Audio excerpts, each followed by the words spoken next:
എല്ലാ ദിവസവും അതിരാവിലെ ദൈവത്തിൻ്റെ തിരുവചനം ഭാഗ്യവചനധാരയായി നിങ്ങളിലേക്ക് ഒഴുകിയിറങ്ങുന്നു. ഭാഗ്യവചനധാര എന്ന ഈ ചാനൽ സബ്സ്ക്രൈബ് ചെയ്യാത്തവർ ഇന്ന് തന്നെ സബ്സ്ക്രൈബ് ചെയ്യുക. ഞങ്ങൾ അപ്ലോഡ് ചെയ്യുന്ന തിരുവചന സന്ദേശങ്ങൾ യഥാസമയം നിങ്ങൾക്ക് ലഭിക്കുന്നതിനായി ബെല്ലൈക്കൺ അമർത്തുക. ദൈവം നിങ്ങളെ അനുഗ്രഹിക്കട്ടെ. ദൈവ തിരുനാമത്തിന് മഹത്വം ഉണ്ടാകട്ടെ. എല്ലാവർക്കും യേശുക്രിസ്തുവിന്റെ നാമത്തിൽ സ്നേഹവന്ദനം. ദൈവികമായ നന്മ. നമ്മളെല്ലാവരും ദൈവത്തിൽ നിന്ന് നന്മ ആഗ്രഹിക്കുന്നവരാണ്. ദൈവം നല്ലവനാണ്. അതിനാൽ ദൈവത്തിൽ നിന്ന് നന്മ മാത്രമേ പുറപ്പെടുകയുള്ളൂ.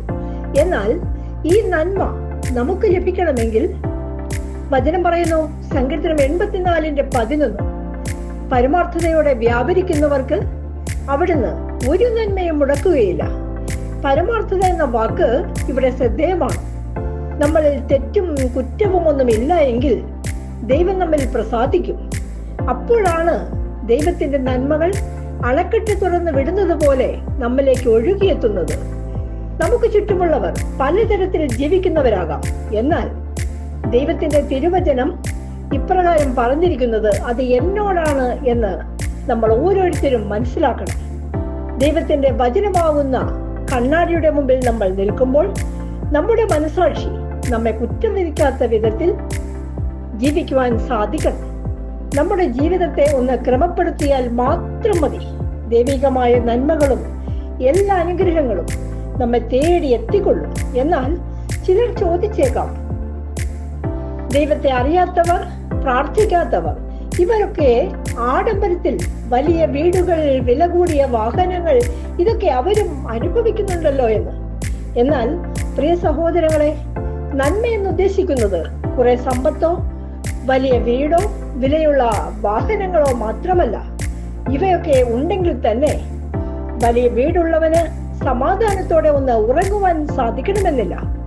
ചുറ്റിനും ഡോക്ടർമാരുടെ സേവനം ലഭിക്കാൻ സാധ്യതയുള്ളവർക്ക് ആരോഗ്യം നഷ്ടപ്പെടാതിരിക്കണമെന്നില്ല.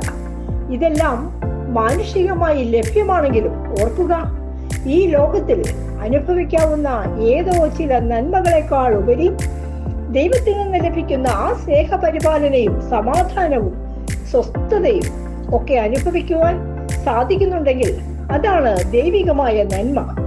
ഉള്ളതിൽ തൃപ്തിപ്പെടുവാനുള്ള ഒരു മനസ്സ് നമുക്കുണ്ടെങ്കിൽ ഇന്ന് പകലിലും എഴുന്നേറ്റ് നിന്ന് ദൈവത്തെ ഒന്ന് സ്തുതിക്കാൻ സാധിക്കുന്നെങ്കിൽ അത് ദൈവികമായ നന്മ. അങ്ങനെയാണെങ്കിൽ നമ്മൾ പരമാർത്ഥതയോടെ നടന്നാൽ അവനിൽ നിന്ന് ഒരു നന്മയ്ക്കും കുറവുണ്ടാവുകയില്ലെന്ന് മാത്രമല്ല, അത് ശാശ്വതമായിരിക്കുകയും ചെയ്യും. അതിൽ സമാധാനവും സന്തോഷവും ഉണ്ടായിരിക്കും. പുതിയ നിയമം നമ്മൾ വായിക്കുമ്പോൾ കാരാഗൃഹത്തിൽ കിടക്കുന്ന അപ്പോസ്തലന്മാർ കൈകാലുകൾ ബന്ധിക്കപ്പെട്ടിരിക്കുമ്പോഴും കൈകൾ അടിച്ച് ഉച്ചത്തിൽ ദൈവത്തെ സ്തുതിക്കുവാൻ സാധിക്കുന്ന ഒരു അനുഭവം, അവർ ഉള്ളത്തിൽ അനുഭവിക്കുന്ന ആ സന്തോഷം, ദൈവത്തോടുള്ള നന്ദി, ഈ സന്തോഷവും സമാധാനവും ഒക്കെ നമുക്കും ലഭിക്കണം. പരമാർത്ഥതയോടെ നടന്ന് എല്ലാവിധ നന്മകളും അനുഗ്രഹങ്ങളും പ്രാപിക്കുവാൻ തക്കവിധം ദൈവം നമ്മെ അനുഗ്രഹിക്കട്ടെ എന്ന് പ്രാർത്ഥിച്ചുകൊണ്ട് നിൽക്കുന്നു. നന്ദി.